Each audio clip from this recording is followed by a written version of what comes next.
One thing I want to just throw out for your consideration is when you're talking about building bridges, you've got to break out of your silos. This is a picture that many of you have seen. It's a flow chart of materials flowing through society from extraction into product manufacturing and distribution and use. And you see there's no landfill in there.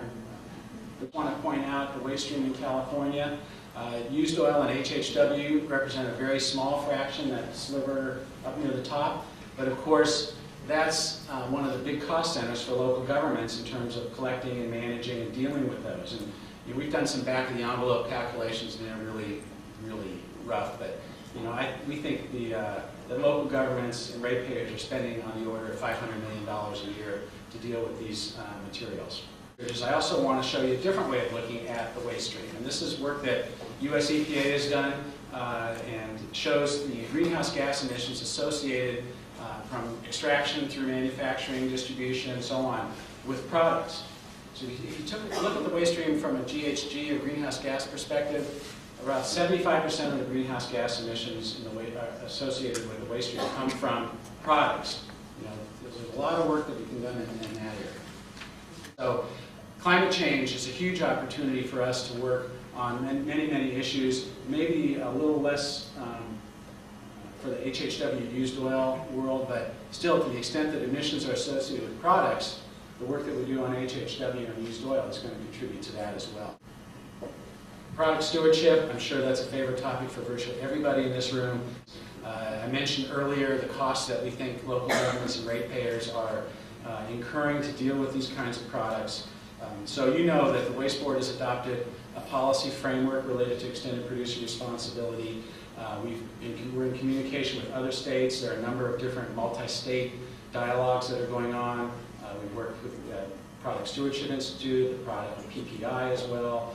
Certainly, I just saw Heidi Sanborn walk into the room back there for the California Product Stewardship Council. So there's a lot of areas going on there, and it takes a lot of work and effort and time, but those are the things that we need to do. I do want to mention that we've also been trying to engage and build bridges with the manufacturers associations.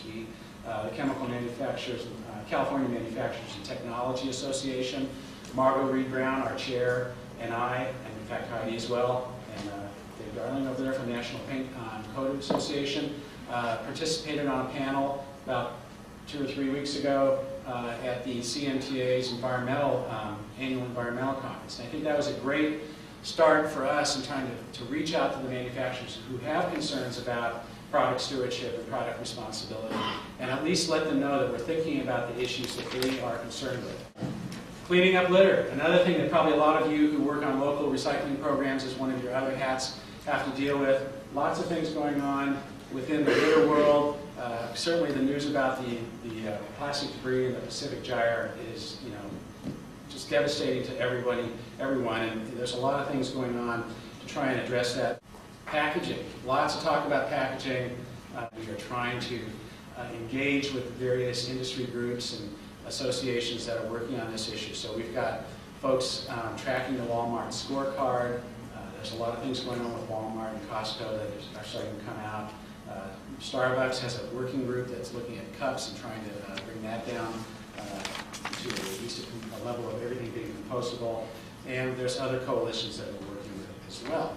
Those of you who are in some sort of decision-making position, you have to be willing to engage in the political process. And that means you have to spend time, you have to listen to those folks, you have to speak their language. You can't just come in and spout what you want and just not really listen to them and what their concerns are. You've got to work through your coalitions, whether it's the League or CSAC or California Product Stewardship Council. And you have to try to reach through those coalitions, your legislators, the appointees of agencies, and whatever the incumbent administration is. So I just challenge you to always keep this in mind, even if you are facing very difficult times, that we don't want to give up on trying to build these bridges.